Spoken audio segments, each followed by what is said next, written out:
What's up, fam? It's Phone. Some of you guys may know me as Phone_microwave on Twitch. I'm a live streamer. I live stream 7 days a week, 14 to 16 hours a day, every day. Recently, I was given the opportunity to go check out PAX West, PAX South, and PAX East. I did it on my own dime. Why? Because I want to see what's new. I want to see what's out there. I want to see what's available. Shopping equipment, checking it out, trying to decide what I think is best. And as a fringe user, what's best for me may not be best for you. But if I have experience with all of the gear, then I can formulate an opinion on what I've used, right? And if you've used everything, well then you probably know at least a little bit about everything, right? At PAX East in Boston, I had the opportunity to speak with a gentleman named Doug Sharp. So we talked a lot of audio, and he gave me the opportunity actually to try out some of his gear.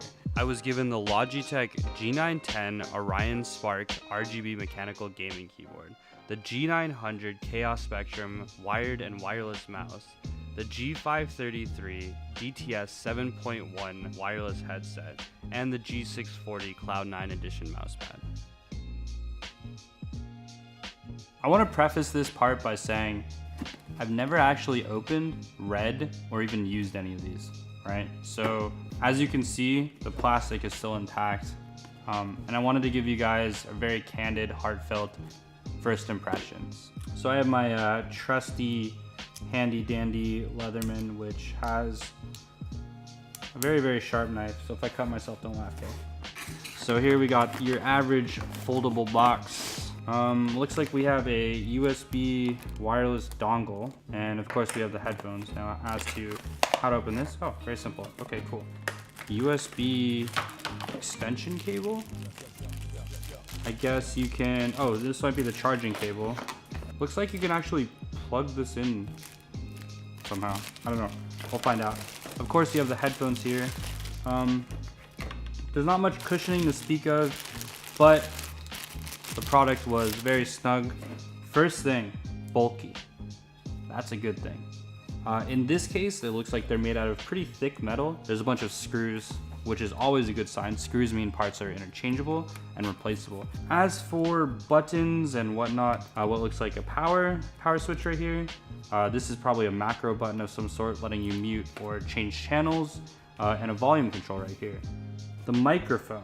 So interestingly enough, the mic actually tucks into the headphone up here, and it looks like here you actually have a pop filter. On the back here we have charging port, looks to be very standard at the bottom, micro USB style ear cups. They are not pleather, which is definitely appreciated.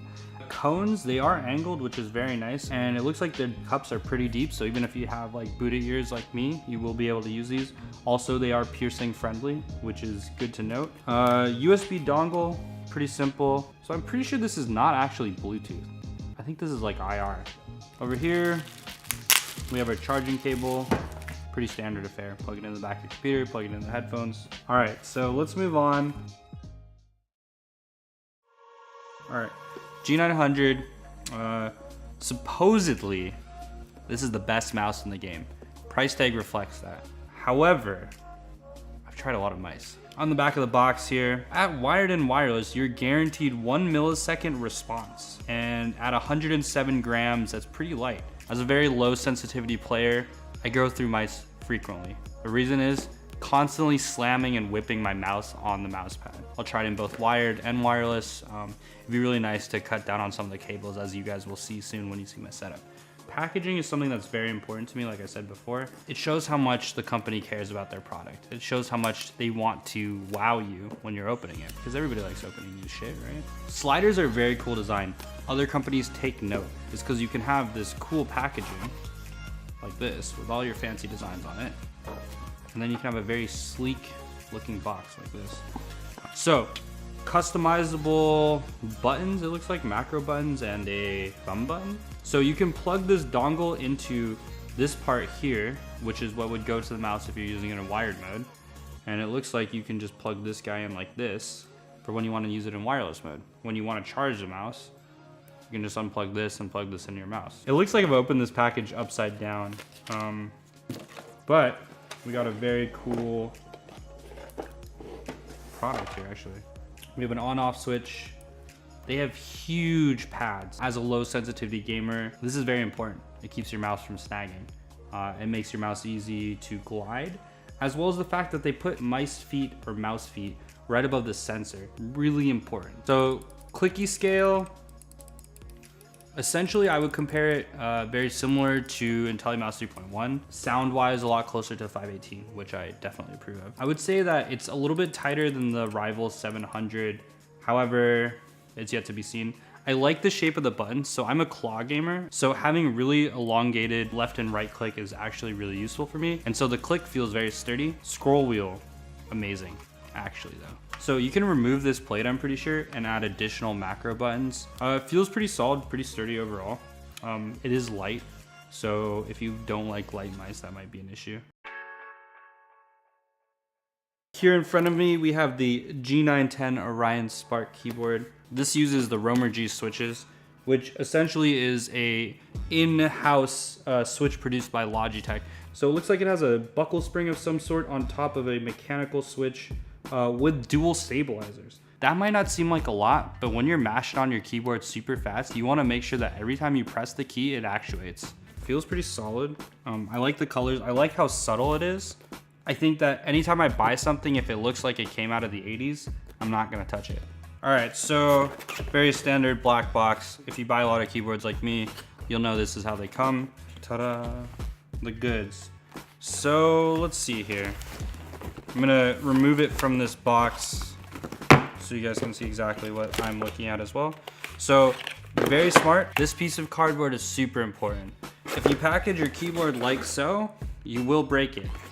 This part generally breaks. They've super reinforced it.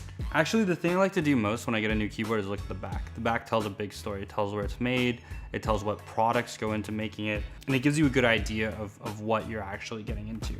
Most people have desks that are either made of glass or plastic or some kind of laminate. So having 4 very big sticky feet on here, really important. That means when you're gaming, your keyboard doesn't slide, etc. So having very big folding out feet, as well as having rubber on the bottom to keep my keyboard from moving while gaming is really important. There's a big ass foot here, and what is this? Yo, dude, this is lit. Check this shit out. All right, so you guys remember Logitech did a keyboard, and I might misquote this, but I think it was the 710, but it had an LCD screen. There's a couple little grooves in there to hold your phone even when you have a case on. Keyboard, well, pretty basic. You have probably like 117 keys, 5 G macro keys. So this is not your standard layout keyboard. Each key here, if you can see in the zoomed in version, has it's like a half bowl on each key. So I guess if you're like super sweaty and nerdy like me, your fingers won't slip off. And you got your macro keys up here as well as your normal F keys. And over here, it looks like you have some other profile keys that you could use for macros that'll probably change up the functions. You have indicator lights here, which is really useful because I don't want to look on the exact key to see if I have caps lock pressed down or scroll lock or whatever. You can change your volume with the spinner wheel. I love those things, they're so cool. It looks like you have a media player button too, which is really handy if you're a streamer. As for the wrist rest, we'll see how the ergonomics go. The keyboard feels very solid. The coating, I'm not sure how long it'll last for, so that'll definitely be a follow-up video. It feels like a texturized rubber. Pretty default layout, full num key, good shit. So that's that. All right guys, so mouse pads. I guess I would compare mouse pads to tires on your car. So for example, it's not something you think about when you think of performance, right? But what's the only thing that's holding your car to the road? It's your tires, right? A good gaming mouse pad can make the difference between you going Grandmaster and you being in Diamond. Every shock and every vibration you put on your hand when you're whipping your mouse, if you're low sensitivity like myself, is obviously amplified by whatever is under it. If you have a good quality thick mouse pad, it can help reduce that, which means you can game more, you can game longer, and you don't have problems like carpal tunnel. Okay, so mouse pads, let's open it. I think another big thing too with mouse pads is how long you can use them for. Generally, after about a month, I'm a super sweaty nerd, so my mouse pad generally gets pretty gunked up, and the ability to run them through the wash is very important to me. So here we got the Cloud 9 edition of the G640 materials. Very similar to a QCK, but here's the thing that I appreciate the most. Not only does it have embroidered edges, but they've coated the embroidery, which actually means you won't catch your hands on it when you go like this. That's really important. There's not really a lot to say about a mouse pad until you use it. However, the fact that the Logitech logo looks like it's built into the material, so it's actually a part of the top cover of the mouse pad. Very sleek design. Once again, the embroidery is incredible. I do appreciate that.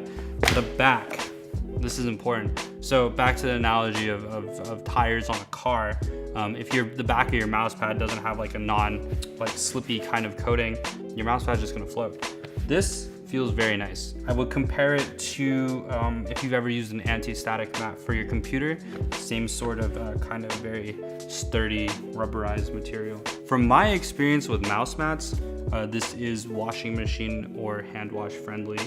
I wouldn't put it in the dryer though, and I can't wait to use it. Hey guys, thanks for tuning in. This is my first impression video of the Logitech G suite, and I hope you enjoyed. In the next video, I'll be talking about the pros and cons of the suite, as well as my thoughts after using the peripherals for a while. Once again, appreciate y'all joining us on this journey. I hope to see you again soon. Oh, and don't forget to like, follow, and smash that motherfucking subscribe button if you want updates on our bi-weekly videos. If you can't wait, catch me live at twitch.tv/phone_microwave. P.S. Don't at me. If you want to purchase the products in this video, check the description for the links. Thanks again. See ya. Only spread it, talk shit. Hey, boy, your girl masturbate to my lyrics.